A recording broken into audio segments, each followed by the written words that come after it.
Ce mois-ci, la France va connaître plusieurs grèves, celles de la RATP, des pilotes, des agriculteurs ou encore de la SNCF. Alors pourquoi ces appels à la grève? À quoi faut-il s'attendre? Vous allez le voir, certains auront sûrement un impact sur votre quotidien, mais pour d'autres ce sera moins le cas. Salut, c'est Hugo, j'espère que vous allez bien. Retour en France aujourd'hui. On est parti ensemble pour une nouvelle plongée dans l'actualité en une dizaine de minutes. Ce sont donc différents secteurs qui ont déposé des préavis de grève pour les prochains jours, et le premier mouvement de grève auquel on va assister dans l'ordre chronologique, c'est celui de la RATP, donc les transports parisiens. En effet, la branche CGT, donc le syndicat de la CGT au sein de la RATP, a déclenché un préavis de grève du 11 au 13 novembre au matin. L'objectif annoncé, c'est de dénoncer l'ouverture à la concurrence des bus que les agents de RATP perçoivent comme étant une menace pour leurs conditions de travail et leur rémunération. Alors après, dans les faits, la RATP indique de son côté que cette grève, a priori, n'aura pas d'impact sur le trafic. C'est en tout cas ce que la direction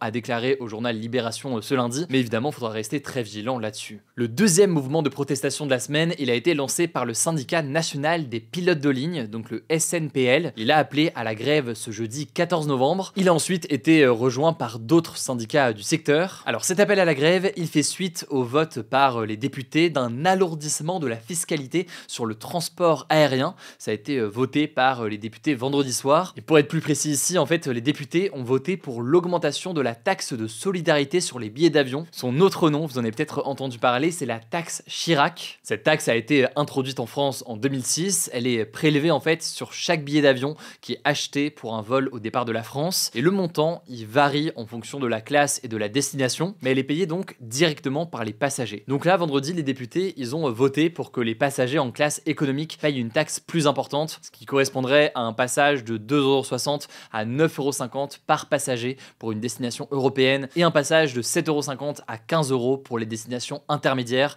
sachant que pour les destinations lointaines, on passe de 7,50 € à 40 €, sachant qu'il y a aussi des hausses qui sont prévues pour la classe affaires et pour les jets privés. C'est un dispositif qui est limité pour l'instant en tout cas à 1 an, et l'outre-mer et la Corse ont été exclus, donc si jamais vous faites de Paris à La Réunion par exemple, il n'y aura pas une telle augmentation, mais l'objectif c'est pour le gouvernement de collecter environ 1 milliard d'euros en 2025, et vous l'aurez compris, ça ne plaît pas au syndicat national des pilotes de ligne qui estime que ça pourrait entraîner, je cite à terme, des dizaines de milliers de suppressions d'emplois en France. Mais de son côté, le ministre délégué chargé des Transports, François Durovray, a défendu cette taxe ce dimanche au micro de France Info. Il estime qu'elle a une visée environnementale parce que ça peut dissuader les personnes de prendre l'avion et à l'inverse donc permettre de se tourner vers d'autres moyens de transport et notamment le train. Parce que oui, pour rappel, le train a un impact environnemental immensément moins important que l'avion. En tout cas, le syndicat a appelé à un rassemblement ce jeudi en fin de matinée devant l'Assemblée nationale. Il y a aussi donc cette grève qui est prévue, même si les compagnies aériennes pour l'instant estiment qu'il n'y aura pas de grandes perturbations. À voir donc à quoi ça ressemblera cette semaine, évidemment on vous tiendra au courant. On passe à la troisième mobilisation de la semaine, c'est celle des agriculteurs. En fait, ça fait déjà quelques semaines que les agriculteurs ont repris des actions symboliques à plusieurs endroits en France, et ce quasiment 1 an après le début du mouvement de colère des agriculteurs qui avait touché la France l'hiver dernier, et on avait été sur place d'ailleurs à l'époque dans ce format des Actus du jour pour suivre la situation et pour interroger et discuter avec des agriculteurs qui étaient mobilisés. Vous vous en souvenez sûrement, à l'époque, il y avait eu un siège des agriculteurs à Paris avec des tracteurs qui avaient bloqué la capitale. Il y avait aussi eu de nombreux points de blocage partout en France. Et à l'époque, les agriculteurs demandaient surtout de meilleures rémunérations, de meilleures conditions de travail, et certains protestaient contre l'accumulation de normes dans leur métier, tandis que d'autres militaient pour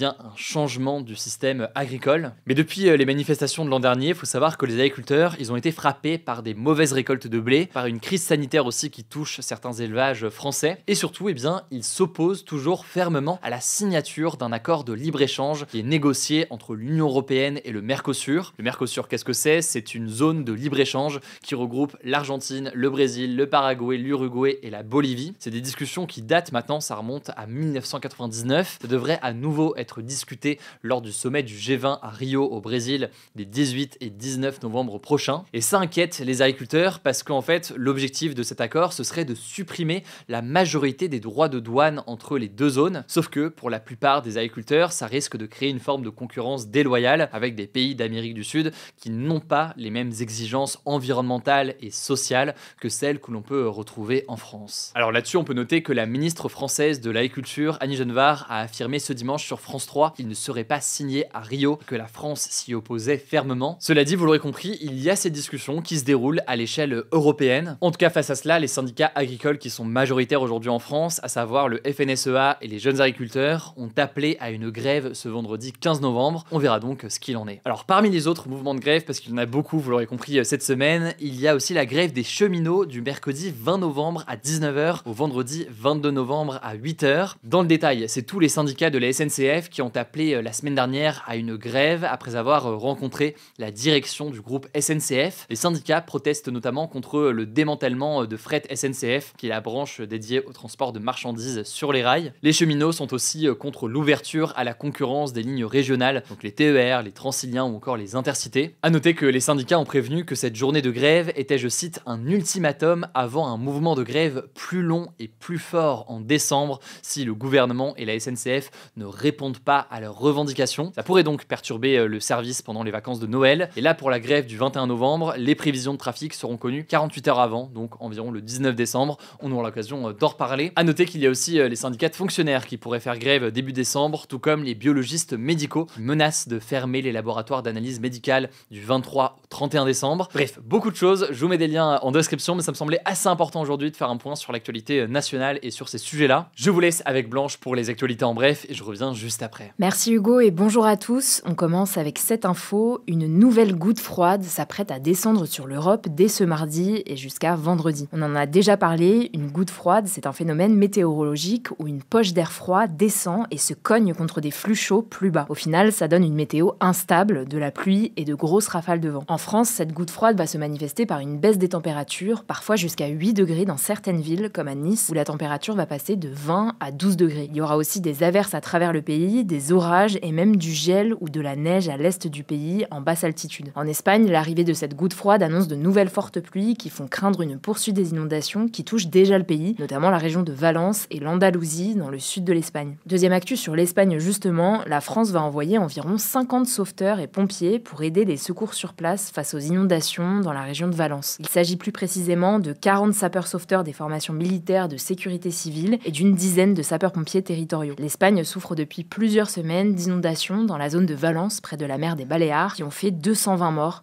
Plus de 80 personnes sont aussi toujours portées disparues. Cette aide arrive après une demande de l'Espagne au nom de la solidarité européenne, selon le ministre de l'Intérieur français Bruno Retailleau. Plus précisément, c'est grâce au mécanisme européen de protection civile qui permet au pays de demander de l'aide à d'autres pays européens volontaires dans des cas de catastrophes humanitaires. En parallèle, l'Espagne a voté ce lundi 110 nouvelles mesures d'aide aux sinistrés et de reconstruction dans la zone. Au total, environ 14 milliards d'euros vont être débloqués par le pays. Troisième actu en lien avec le changement climatique, ces 10 dernières années, environ 220 millions de personnes ont dû être déplacées de force à cause de catastrophes climatiques, selon un nouveau rapport de l'ONU. Ces chiffres concernent les déplacements internes, c'est-à-dire d'un endroit à un autre dans un même pays. Le rapport indique par exemple qu'en Somalie, en 2022, 1,3 million de personnes ont dû être déplacées au sein du pays à cause des sécheresses. À noter par ailleurs que ces conditions difficiles touchent particulièrement les personnes déplacées pour d'autres causes, comme des guerres par exemple. En tout cas, selon le rapport, cette situation devrait s'aggraver à l'avenir. À l'heure actuelle, 3 pays à travers le monde sont confrontés à des risques climatiques extrêmes. Il devrait y en avoir 65 en 2040, soit dans seulement 16 ans. Quatrième actu, le brevet va devenir obligatoire à partir de 2027 pour passer en classe de seconde. Cette mesure, elle fait partie d'une liste d'annonces faite par Anne Genetet, la ministre de l'Éducation nationale, qui constitue la deuxième partie d'un plan lancé il y a un an par Gabriel Attal, qui était donc ministre de l'Éducation à cette époque. Concrètement, les élèves qui n'obtiendront pas le brevet pourront partir en CAP ou rejoindre une classe de prépa seconde, un dispositif qui renforce les acquis du collège pour préparer au lycée. Lors de la session 2024, entre 14 et 15% des candidats n'ont pas obtenu le brevet. Le fonctionnement du brevet va aussi légèrement changer. Les notes d'histoire-géographie et d'éducation civique seront séparées et la part du contrôle continu va baisser de 50 à 40% dès 2026. Autre mesure annoncée, la poursuite des groupes de niveau en français et maths pour les classes de 6e et 5e instaurée cette année. Une nouvelle épreuve anticipée de maths sera aussi ajoutée au bac. Elle commencera à être passée en 2026 par les élèves de première et comptera pour le bac 2027. Cinquième actu, le futur président américain Donald Trump a demandé ce dimanche aux sénateurs la possibilité de nommer les membres de son administration sans leur accord. En fait, aux États-Unis, le Sénat doit voter pour approuver ces nominations lors de séances avec les sénateurs. Normalement, cet accord des sénateurs est obligatoire. C'est un processus qu'on appelle la confirmation sénatoriale, mais la Constitution américaine, donc la norme suprême du pays, permet de le contourner dans le cas où le Sénat ne peut pas tenir séance au moment des nominations et ne pourrait donc pas voter. En fait, il y a un contexte. Lors de son premier mandat entre 2017 et 2021, Donald Trump avait accusé les sénateurs démocrates, donc du camp opposé, de l'avoir freiné dans la nomination de son administration. Cependant, cette année, les républicains, donc son camp, ont regagné la majorité au Sénat, même si les sénateurs démocrates restants pourraient freiner l'approbation de ces nominations. En tout cas, en parallèle, Donald Trump commence à placer des proches politiques aux postes clés de son futur gouvernement. Par exemple, il a choisi de nommer Elise Stefanik, l'une de ses plus fervents soutiens, au poste d'ambassadrice des États-Unis auprès de l'ONU. Sixième actu, je voulais vous faire un point sur la situation en Haïti, ce pays situé dans les Caraïbes et qui est considéré comme l'un des plus pauvres du monde. Haïti connaît une grave crise depuis plusieurs années, ayant mené à l'assassinat du président Jovenel Moïse en 2021. Alex Didier Fils-Aimé, un homme d'affaires, a été nommé ce lundi nouveau premier ministre du pays. Son prédécesseur, Gary Coney, avait été démis de ses fonctions la veille par le Conseil présidentiel de transition, le gouvernement provisoire haïtien. Alex Didier Fils-Aimé, le nouveau premier ministre, s'est donc engagé à travailler sans relâche à la cohésion politique et au rétablissement de la sécurité en Haïti. La mise en place du Conseil présidentiel de transition faisait notamment partie des demandes des militants. À noter que la crise est aussi marquée par l'augmentation des violences auprès des gangs. En lien avec ça, un avion a été touché par des tirs attribués à des gangs haïtiens alors qu'il se rendait à Port-au-Prince, la capitale d'Haïti. Il a alors changé de direction pour atterrir en République dominicaine, un pays voisin. Au moins une personne a été blessée, une hôtesse de l'air de l'avion. Et enfin, on termine avec une bonne nouvelle. Un plongeur a retrouvé au cours d'une expédition une bague qu'il a pu rendre à son propriétaire, qu'il avait perdue il y a plus de 47 ans. Le plongeur Alex Davis a trouvé ce bijou dans les eaux près de la Barbade, une île de la mer des Caraïbes. Son propriétaire, Morgan Perigo, un Canadien âgé de 83 ans, l'avait perdu lors d'un voyage en famille. Il s'agissait d'un cadeau de fin d'études gravé au nom de son université, ce qui a permis au plongeur de le retrouver. Merci beaucoup Blanche. Alors aujourd'hui, une question du jour. On relance ce format du débat ou de la question du jour. Pour l'instant, on le fait directement dans les commentaires.